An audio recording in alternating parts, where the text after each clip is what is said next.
This episode contains discussion of real-world violence, including murder and assault. It is explored with care, but some listeners may find it difficult. Please take care whilst listening. By November 1980, the Yorkshire Ripper investigation had already consumed years of police work. Thousands of statements had been collected. Thousands of names had been examined, and detectives from multiple police forces had devoted extraordinary amounts of time and effort to identifying the man responsible for a series of attacks that had left communities across Yorkshire living alongside fear, grief, and uncertainty. Despite everything that had been invested, however, the investigation remained unfinished. The killer had not been identified. The attacks had not fully stopped, and the answer investigators had spent years searching for continued to feel frustratingly out of reach. There was an irony hidden within that reality, and it was an irony we have spent the previous 2 episodes exploring. Peter Sutcliffe was not a stranger to the investigation. His name had appeared before. His vehicle had attracted attention before. Questions had been asked before. Opportunities had existed. The difficulty was never that investigators failed to encounter him. The difficulty was recognizing the significance of those encounters whilst they were still unfolding, rather than viewing them through the clarity that only hindsight can provide. Looking back now, it can be tempting to imagine that the Yorkshire Ripper investigation eventually ended because of some dramatic breakthrough. We often like our histories to work like that. We prefer the idea of a final clue, a brilliant deduction, or a moment where years of confusion suddenly give way to certainty. Yet the reality is usually far messier than that. Most investigations do not end with a single revelation. Instead, they end through a series of decisions, observations, and events that only appear significant once we understand where they are leading. That was certainly true here. By late 1980, communities across Yorkshire had spent years living alongside this uncertainty. For many women, fear had become woven into the fabric of everyday life. Journeys were planned differently. Nights out required additional thought. Families worried when loved ones travelled alone, and ordinary decisions could carry a significance they might never have possessed before the attacks began. One of the most damaging consequences of prolonged fear is that it gradually stops feeling unusual. Human beings adapt remarkably well to almost anything. And over time, even extraordinary circumstances can begin to feel like part of ordinary life. Meanwhile, inside the investigation itself, pressure continued to mount. Detectives were not simply attempting to solve a series of murders. They were attempting to solve a series of murders whilst carrying the expectations of the public, the scrutiny of the media, and the weight of years spent pursuing a man who remained unidentified. Every new development existed alongside thousands of older ones. Every lead had to compete for attention. Every decision had to be made within an inquiry that had already grown to an extraordinary size.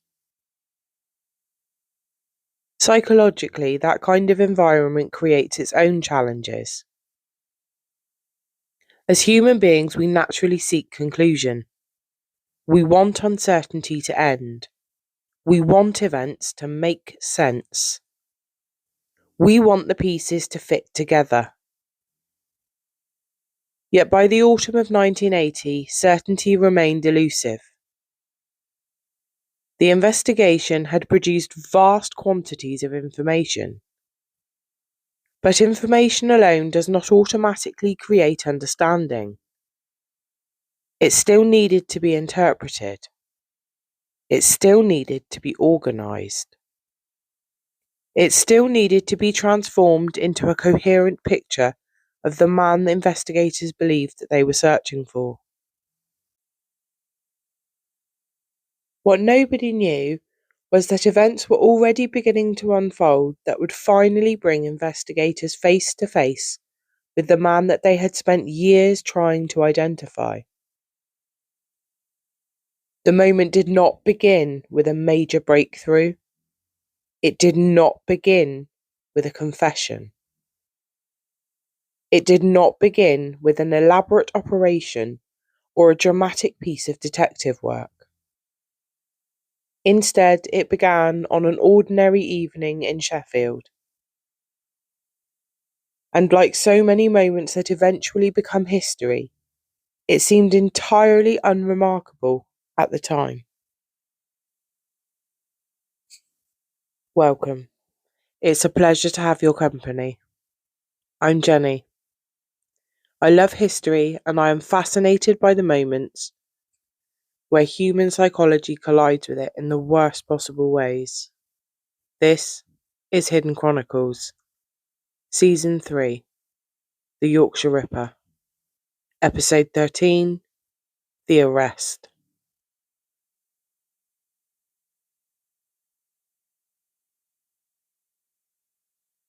The evening of the 2nd of November 1980 began much like countless other evenings across South Yorkshire. People returned home from work. Traffic moved through city streets. Shops closed their doors as darkness settled over Sheffield. And for most people, there was little reason to imagine that anything about the night would later be remembered as historically significant. That perhaps is one of the most interesting things about history. We often imagine major events arriving with some sense of inevitability attached to them. Looking backwards, we know which moments matter. We know which conversations change lives. We know which decisions alter the course of events. Yet the people living through those moments rarely possess that knowledge themselves.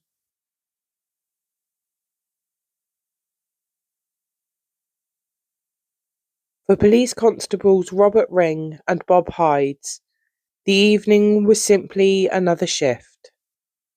They were not searching for the Yorkshire Ripper. They were not participating in a major operation. They were not following a breakthrough lead that promised to end one of Britain's largest murder investigations. They were carrying out routine police work. And that distinction matters because it reminds us how differently events often feel whilst they are unfolding compared with how they appear afterwards. The arrest of Peter Sutcliffe has become one of the most significant moments in British criminal history. Yet at the beginning of that evening, nobody involved had any reason to believe they were moving towards such a moment. As the officers continued their patrol, their attention was eventually drawn towards a parked vehicle. On its own, there was nothing especially remarkable about that. Police officers notice vehicles constantly. Most attract no further attention. Most result in nothing more than a brief glance before officers continue on their way. Yet policing often depends upon noticing the small things, small inconsistencies, small details, small moments that feel slightly out of place. Psychologically, human beings are remarkably skilled at filtering information. We have to be. Every day we are surrounded by more information than we could ever consciously process. So our brains constantly decide what deserves attention and what can safely be ignored. Most of the time, that ability serves us well.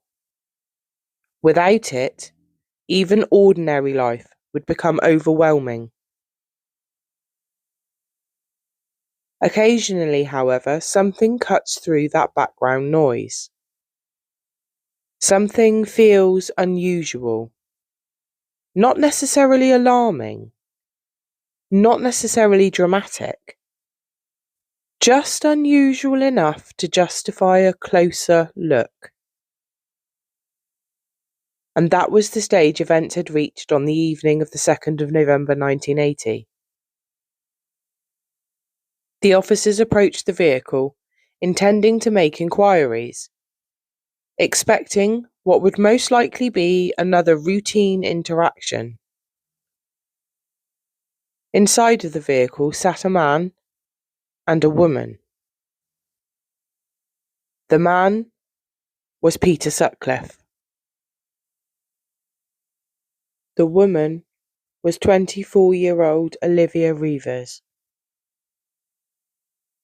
At that moment, neither officer had any reason to believe that they were speaking to the individual whose crimes had dominated headlines, consumed investigative resources, and generated fear across Yorkshire for years.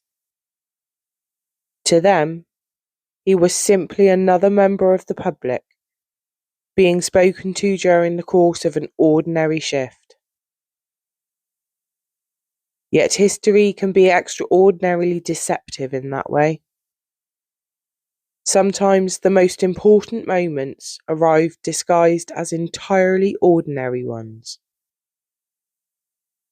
And whilst the conversation began routinely enough, it would not remain routine for long.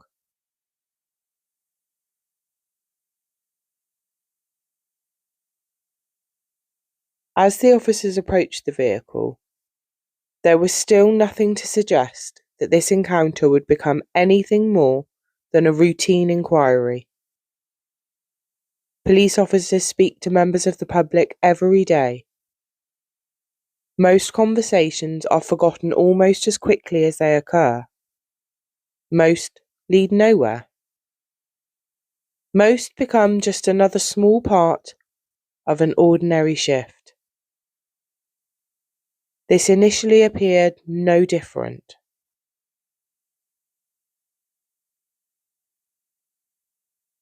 The man sitting inside the vehicle was calm.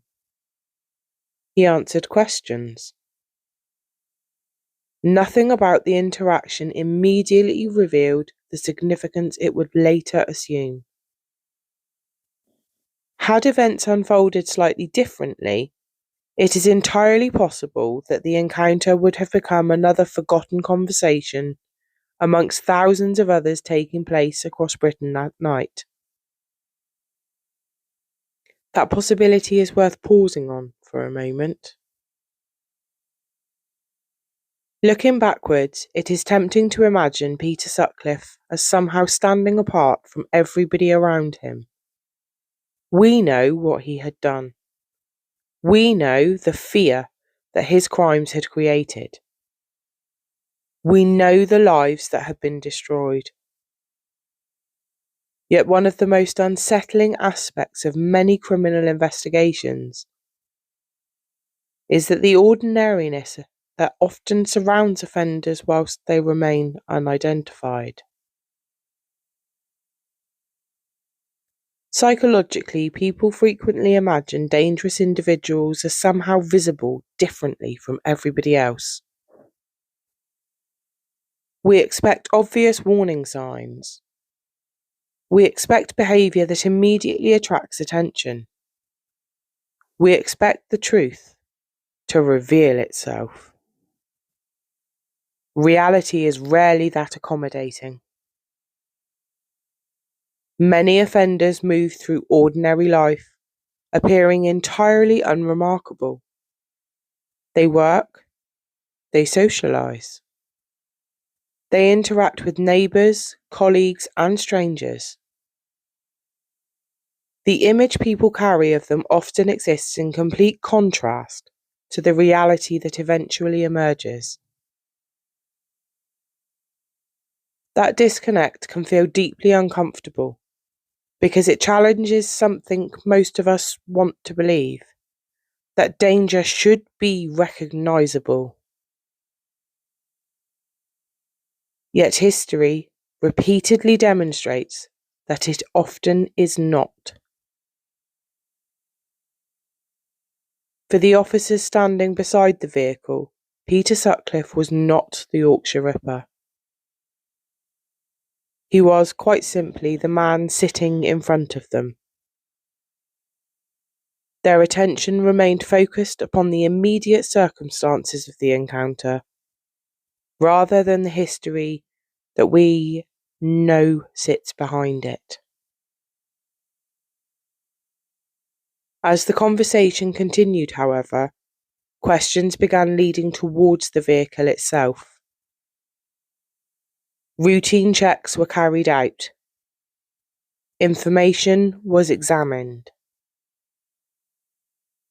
What had started as a relatively ordinary interaction gradually became something requiring much closer attention. Then came the detail that changed everything. The registration plates fitted to the vehicle were false. At first glance, that might not seem especially significant when viewed alongside years of murder, violence, and one of Britain's largest criminal investigations. Yet context matters. Police officers often do not have the luxury of knowing which detail will eventually prove important.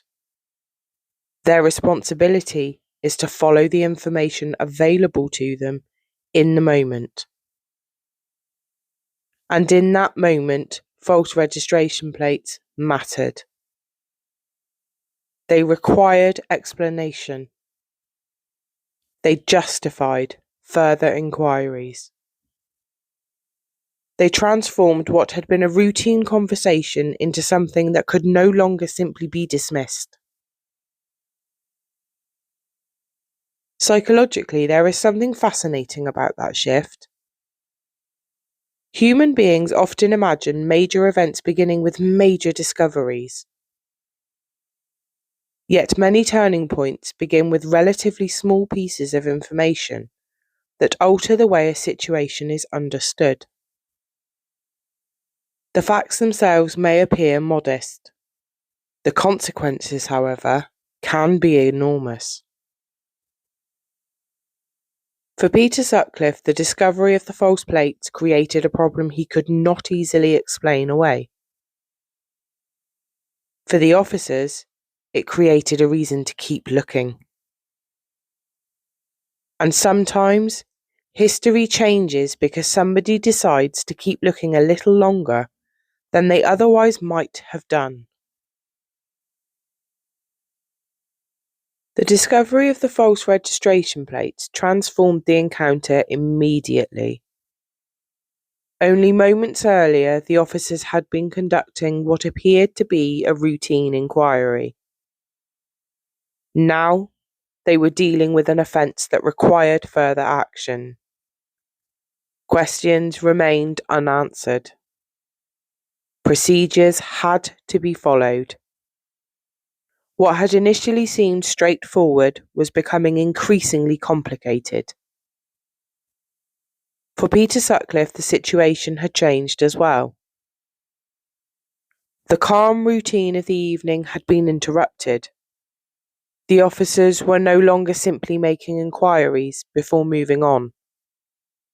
They were looking more closely, asking additional questions, taking a greater interest in circumstances that only minutes earlier might have appeared entirely unremarkable. Eventually, the decision was made to arrest him in connection with the false registration plates, not for murder, not for any connection to the Yorkshire Ripper investigation, not because anybody standing there recognised him as one of Britain's most wanted men.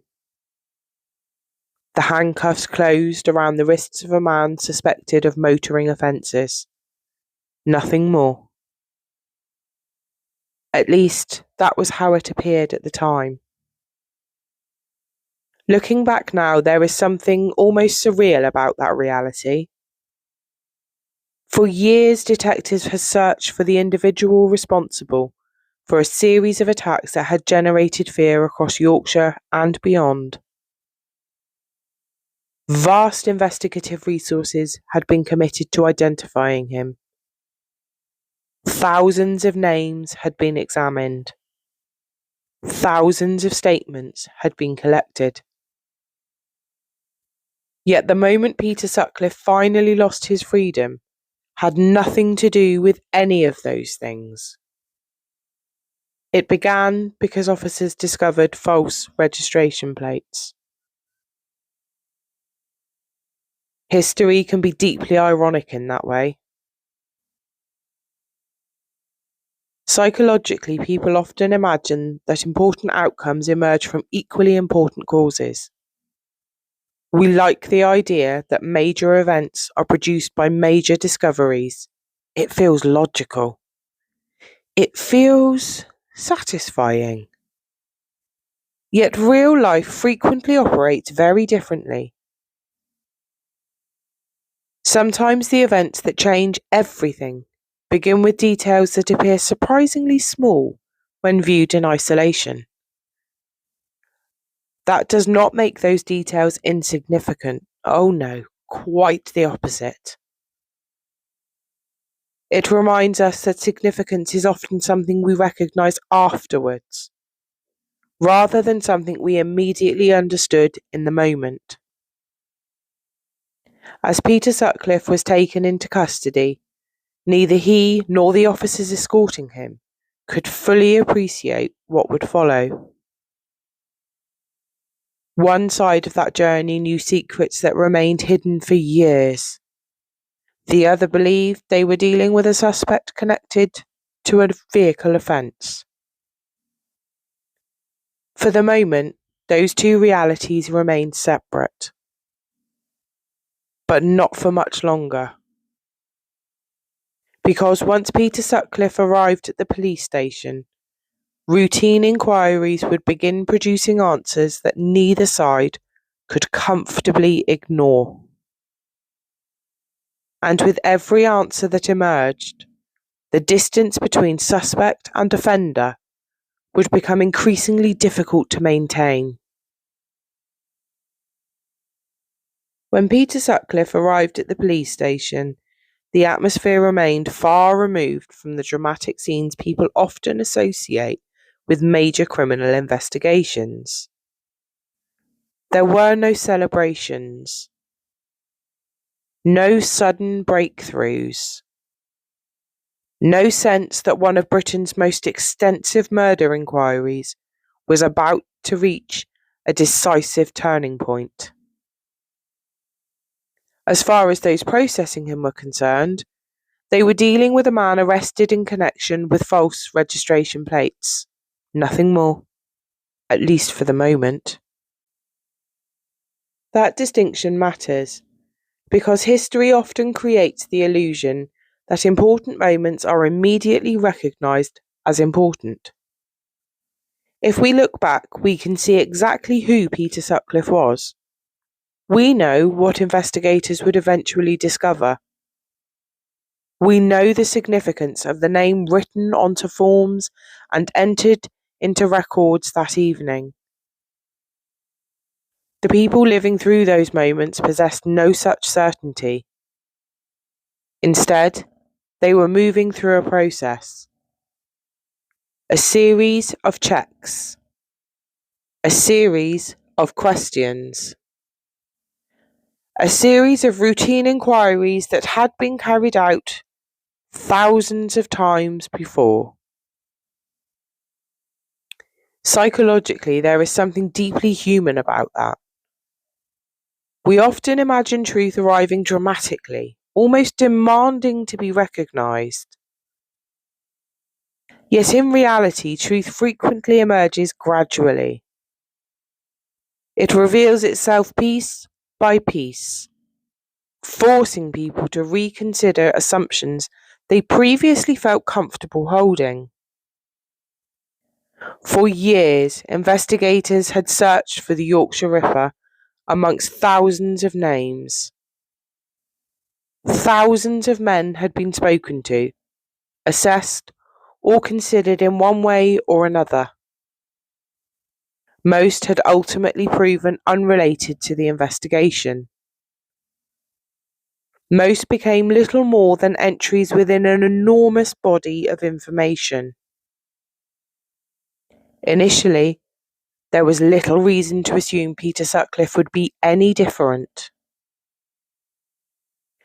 Yet as the inquiries continued, something began to change. His name was not entirely unfamiliar. Information connected to him already existed. Questions connected to him had already been asked.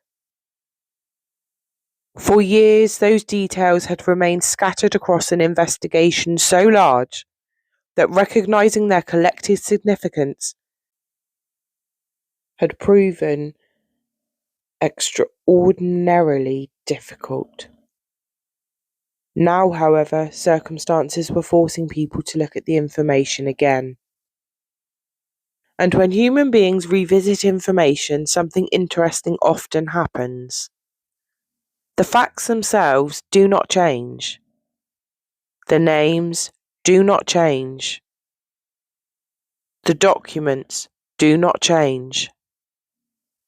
What changes is the lens through which those facts are viewed.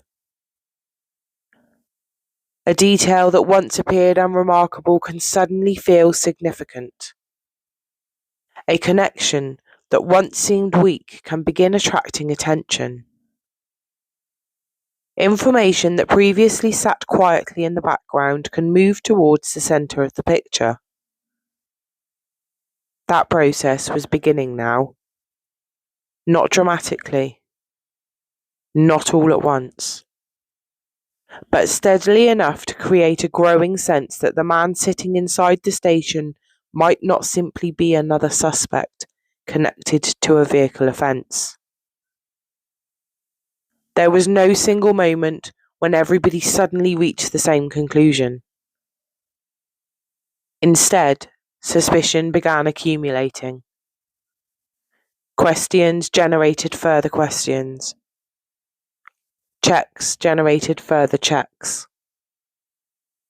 And with each new piece of information, the possibility that Peter Sutcliffe was connected to something far more serious became increasingly difficult to dismiss. For years, the Yorkshire Ripper investigation had struggled to bring separate pieces of information together into a coherent picture. Now, slowly, and almost reluctantly, the picture was beginning to assemble itself. And for the first time, investigators were starting to look at Peter Sutcliffe not as one name amongst thousands, but as a man who might finally explain years of violence, fear, and unanswered questions. As the inquiries continued, the atmosphere inside the station began to change. Not suddenly, not dramatically. There was no moment when somebody burst through a doorway announcing that the Yorkshire Ripper had finally been found. Real investigations rarely unfold that way. More often, certainty emerges gradually, gathering strength as separate pieces of information begin fitting together in ways that become increasingly difficult to ignore. That process was now underway. For years, Peter Sutcliffe had existed within the Yorkshire Ripper investigation as one name amongst many. He had been interviewed. His details had been recorded. Information connected to him had entered the system. Yet, like countless other pieces of information generated during such an enormous inquiry, those details had remained scattered amongst thousands of others.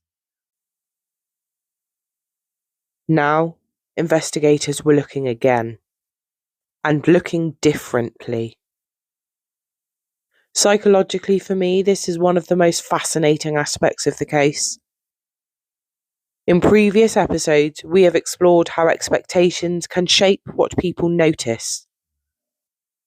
We have discussed the difficulty of recognizing information that does not fit the picture we believe we are seeing. Yet the opposite can also be true. Once a particular possibility begins attracting attention, human beings start examining familiar information through a completely different lens. The facts remain unchanged. However, the interpretation changes. For years, Peter Sutcliffe had been one name within a sea of names. And now he was becoming something else. A possibility. A serious possibility. As checks continued and information was compared, the similarities became increasingly difficult to dismiss. Investigators were no longer looking at isolated details. They were beginning to see relationships between those details. Connections that had once appeared separate were starting to converge around a single individual. And with every connection that emerged, the same uncomfortable question became harder to avoid. What if the man sitting inside the station was the person that they had been searching for all along? It is difficult to overstate the significance of that possibility. By this stage, the Yorkshire Ripper investigation had consumed years of police work. Entire careers had been shaped by this inquiry. Communities had lived alongside fear. Families had had to bury loved ones. Detectives had followed thousands of leads and examined thousands of suspects. The idea that the answer might now be sitting inside a police station because of false registration plates must have felt almost impossible to comprehend. Yet reality does not concern itself with what feels likely. It concerns itself only with what is true. And increasingly, the truth was beginning to point in one direction. Peter Sutcliffe. The man who had entered the station as a suspect connected to a vehicle offence was now attracting attention for very different reasons. Questions that had initially seemed routine were taking on a new significance. Information that had once appeared ordinary was being reconsidered. The investigation was beginning to circle around him in a way it never had before. For the officers involved, this was not simply the identification of another suspect. It was the possibility that years of uncertainty could finally be coming to an end. Yet even then, certainty can remain dangerous. Psychologically, people often assume that recognition instantly removes doubt. In reality, major conclusions often generate new uncertainty rather than eliminating it. Extraordinary claims require extraordinary confidence. The greater the significance of a conclusion, the more carefully people tend to approach it. And there could be few conclusions more significant than this. If investigators were right, they were no longer dealing with a man connected to false registration plates. They were dealing with the Yorkshire Ripper. The possibility was extraordinary. The implications were enormous. And before long, the evidence would force everybody involved to confront a reality that had remained hidden in plain sight for years. The realization did not arrive as a single dramatic moment.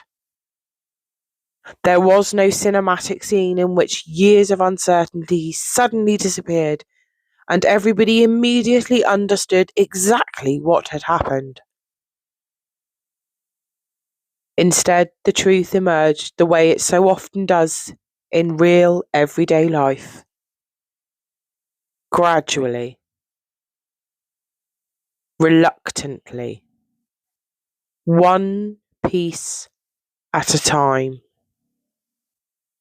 As investigators continued examining the information connected to Peter Sutcliffe, the possibility that had initially seemed extraordinary began looking increasingly difficult to dismiss. The more they looked, the more connections they found. The more connections they found, the harder it became to view those connections as coincidence. For years, the Yorkshire Ripper investigation had been searching for a man who seemed to exist just beyond reach. Every major inquiry had promised answers. Every significant lead had generated hope. Yet each time certainty had slipped away. Again. This time felt different. Not because investigators wanted it to be different, but because the evidence was steadily pointing in the same direction. There is an important distinction between wanting something to be true and becoming convinced that it is true psychologically. Throughout the Yorkshire Ripper investigation, detectives had repeatedly faced situations in which promising theories ultimately failed to deliver answers. Experience teaches caution. It teaches skepticism. It teaches investigators to resist reaching conclusions too quickly. Yet eventually, there comes a point when caution begins colliding with reality. A point where the weight of evidence becomes increasingly difficult to ignore. And that point was approaching. For years, investigators had struggled to bring the enormous volume of information generated by the inquiry into a coherent whole. Thousands of statements. Thousands of names. Thousands of separate details competing for attention. The challenge had never been a lack of information. The challenge had been understanding what that information meant. Now, for perhaps the first time, the information appeared to be organising itself. Questions that had remained unanswered for years suddenly seemed capable of receiving answers. Connections that had once appeared scattered were converging around a single individual. The picture that investigators had spent years trying to construct was finally beginning to come into focus. And at the centre of that picture sat Peter Sutcliffe. There is something I find profoundly unsettling about that reality. Not simply because of who he was, but because of where he had been. As we have explored in previous episodes, Peter Sutcliffe had not emerged from nowhere. He had not appeared suddenly at the end of an investigation as an entirely unknown figure. His name had existed within the inquiry. His vehicle had existed within the inquiry. Opportunities to examine him more closely had existed within the inquiry. The pieces had been there all along. What had been missing was the picture. And now, sitting inside a police station after being arrested for something that had begun with false registration plates, the investigators were finally starting to see what those pieces had been trying to tell them. And with that realization came an uncomfortable truth. The man that they had spent years searching for was not somebody that they had failed to encounter. He was somebody they had encountered and failed to recognize. Human beings often find mistakes easier to understand when they involve missing information. It feels understandable that people cannot act upon facts they do not possess. What feels far more uncomfortable is discovering that the information existed all along, but its significance was not fully understood because it was never a whole picture. And these discomforts would become some of the defining legacies of the Yorkshire Ripper investigation. Yet before there would be reports, inquiries, or public criticism, there was simply the reality of the moment itself. Peter Sutcliffe had been arrested and was in custody. The investigation that had consumed years of police work was finally confronting the possibility that it had found its answer. And for the first time in a very, very long time, the end no longer felt distant. It felt close. Very close. For years, the Yorkshire Ripper investigation had dominated headlines, consumed extraordinary amounts of police resources, and cast a shadow across communities that unfortunately had grown accustomed to living alongside uncertainty. The search for the killer had become part of the fabric of everyday life. People followed developments in newspapers. They discussed any new attacks at work. They still worried about loved ones travelling home after dark. Entire communities had spent years waiting for answers. And suddenly, those answers appeared closer than they had ever been before.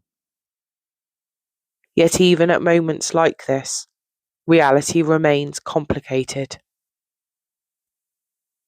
Because whilst investigators were beginning to understand what Peter Sutcliffe's arrest might mean, the families of those who had lost loved ones were still living with the harrowing consequences of crimes that could never be undone.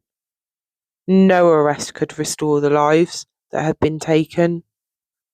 No breakthrough could erase years of grief and heartache. No investigation, however successful, could return daughters, sisters, mothers, partners, or friends to the people who loved them dearly. That reality deserves to remain at the centre of this story. Not the killer, not the investigation, not even the arrest itself. The people whose lives were changed forever. There can often be a temptation to view arrests as endings. Stories train us to think that way. The suspect has been identified. The handcuffs are applied. The case is solved. The narrative reaches its conclusion. Real life is rarely that simple. In reality, arrests often mark the beginning of a different process. Questions still need answering. Evidence still needs examining. Decisions still need making. And for many of those affected, the emotional consequences continue long after the headlines begin to fade. That was certainly true here. Peter Sutcliffe's arrest did not instantly resolve every question surrounding the Yorkshire Ripper investigation. If anything, it created new ones. How had he avoided detection for so long? Why had previous opportunities failed to alter the direction of the inquiry? What role had assumptions, expectations, and investigative decisions played in shaping the course of events? Those questions would not disappear. In many ways, they were only beginning. And as investigators looked back across years of evidence, interviews, and missed opportunities, they would find themselves confronting a deeply uncomfortable reality. The answers had often been closer than anybody realised. The pieces had existed. The picture had not. And now, at last, the picture was becoming clear. After years of uncertainty, fear, and loss, the hunt for the Yorkshire Ripper was effectively over. The man who had remained hidden in plain sight for so long was finally in custody. The investigation that had consumed years of effort was approaching its conclusion. Yet whilst one chapter was ending, another was about to begin.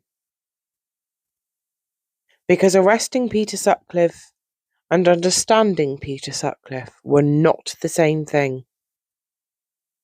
Nor was understanding how he had finally been caught the same as understanding how he had remained free for so long. In the next episode, we explore what happened after the arrest. As investigators begin examining the evidence, revisiting old inquiries, and confronting years of missed opportunities, the Yorkshire Ripper investigation enters one of its most uncomfortable phases. The search for the killer may be over, but the search for answers is far from complete. Thank you for listening. I'm really glad you joined me. If you're enjoying Hidden Chronicles, be sure to follow so that you don't miss what comes next. And if you have a moment, a rating on Spotify or Audible really does help more people discover the podcast. As always, take care and be gentle with what history leaves behind.